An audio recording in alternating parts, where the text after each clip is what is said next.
So what I'm making is a hanger. Molded after a hanger, but not just any hanger. A body armor hanger. I've been meaning to make one for quite a while, but it's heavy and it keeps breaking little hangers. So I'm going to make one out of black walnut and white walnut. And I think it's going to be turn out pretty freaking cool. Okay, now, well, that's not good. Anyway, this still works. Now I got one, two, fit in there tight. So now I'm going to do something dangerous on my homemade router table. Don't try this at home. I am a professional.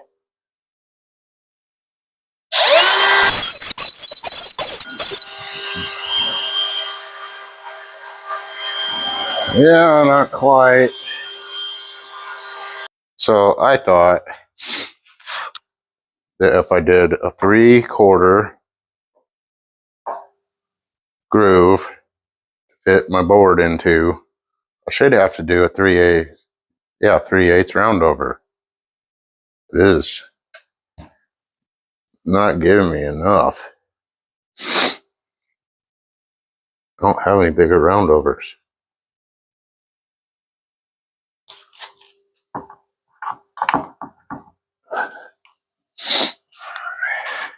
I don't want to do chisel work. So any suggestions, feel free to share. So how this will go, these are going to get mortised into here. And that will go back to a wall mount. We'll mount on the wall. Won't be that far out from the wall. So, alright, back to the drawing board. So now that I have these rounded over, it's not exactly what I want, but I'm going to make do with what I got because I don't want to go buy tools today. This is Mental Health Day. It's what calms me down. Well, some of it. So what I'm going to do is center this, and there's going to be 30 seconds from each edge.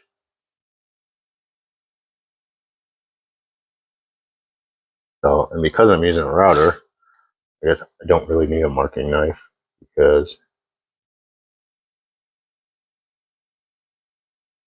the router does it for me. So I just got to mark where I start and stop. So that, I use my trusty pocket knife.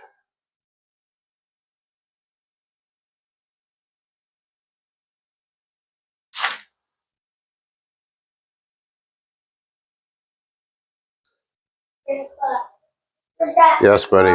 From earlier was also there and it was gone.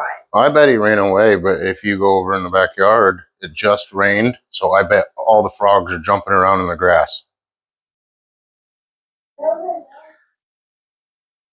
Anyway, okay, new plan.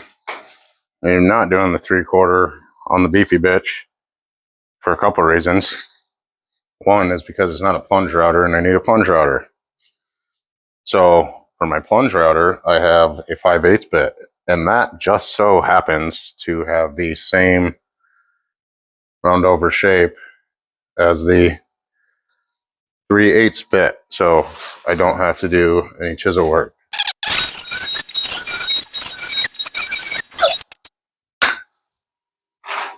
All you safety nerds can shut up. So this here is the test piece, and that will fit right in there like that. That's pretty damn close. Way closer than the other one. Okay, so I'm going to remeasure this, set this up, and do the plunge cuts. All right, here goes hopefully nothing.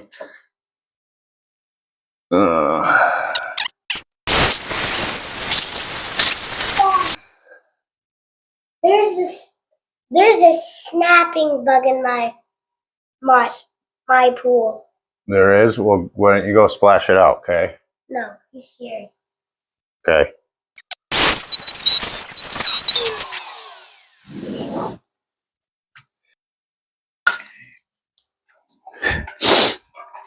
Just a bit more.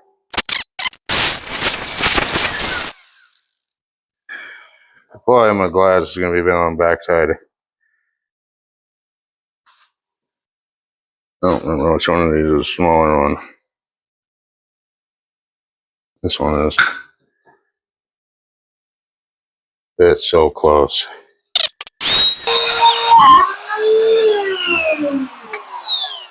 Well, that was certainly enough. Damn it. Son of a bitch. Alright, well, I guess we're going to shoot for there to the top and glue it in and, I don't know, epoxy it or something. I got most of the glue up done, made a jig, wipe away the squeeze out, and here's my homemade clamps.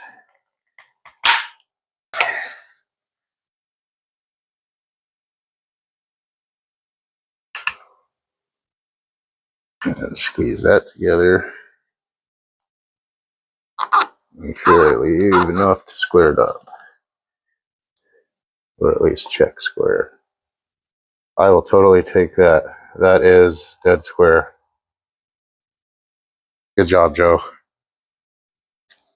Alright, so this is dry enough to be working with now. I had to recut the backs to get them even. And then here's the base that I'm going to use. So I got 3 different types of wood. And if you ever wonder, why do carpenters keep all the scraps? Well, for this, these are all scraps from 3 different projects. So I got black walnut, white walnut, and spalted maple. So I think this is from one of my other bullet tables, this from the mission table, and this is from the current bullet table that we're working on. And these should fit right in like that.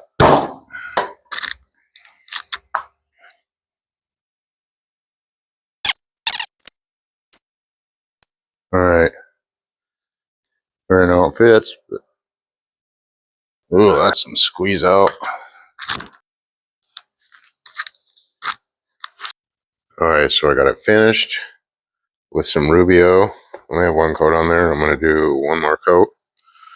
And I did an inlay to put some patches. There's a piece of Velcro I'm going to glue in there. Then you could swap out patches. I have a whole stack of these things that I've got from forever, gun shows, whatever. So we got a bunch of those like I do. You stick them all back there. You know, I got them all in my backpacks and stuff too. Pretty cool. I like this. Alright, so I have marked out a spot on back for this French cleat.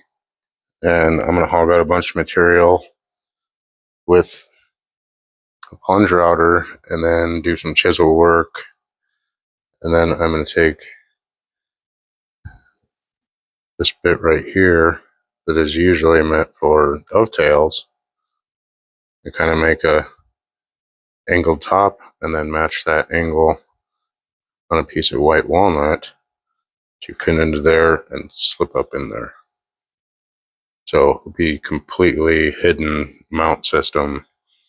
And then got a pretty cool idea to hold it in place so it doesn't come off the wall.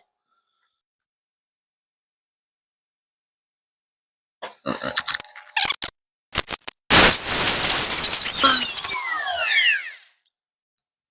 A little bit sloppy.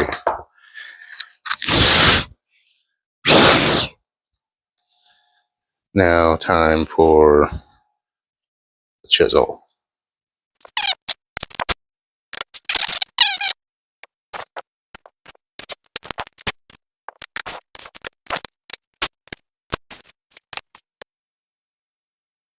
Alright, so this is pretty sweet. So I use that dovetail router bit to put an angle on here and then match that angle. So now this little piece will mount to the wall and that will just slip in, down up. Then I'm going to drill a hole through here to put a pin in to keep it in place. So it is 6 o'clock in the morning and Ragnar and I have finished the plate carrier. So I've got interchangeable patches on it. Pretty cool. Patch spot.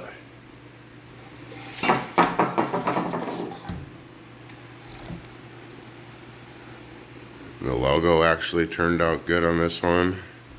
And then we got a cool French cleat. And that plug would be a walnut plug. That would be perfect. It'll have something decorative over on this side. Alright, so I have horrible lighting, but we're gonna put up this body armor mount that I made. The brand actually came out pretty good on this. So how we're gonna mount this is this French cleat right here. Got some countersunk holes that will go in here, hold that, and this dowel is gonna come all the way through, lined up with that to hold it in place, and it is in there tight. So I have a couple anchors already set in the wall.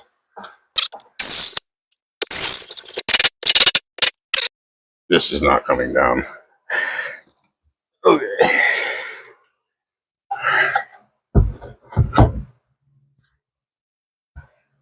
Oh yeah. I can't see in there.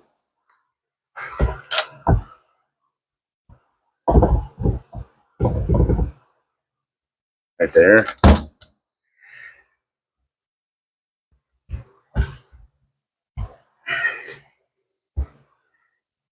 Almost seem to want to sand this down a little bit, but I don't because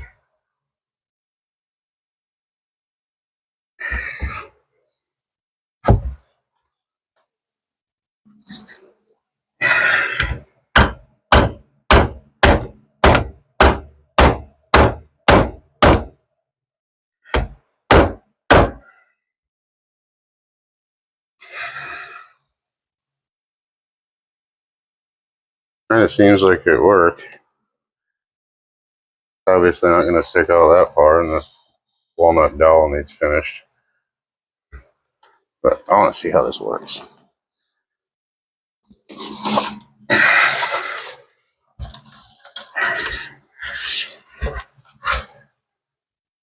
Voila! We've done it. Dead Square Studio.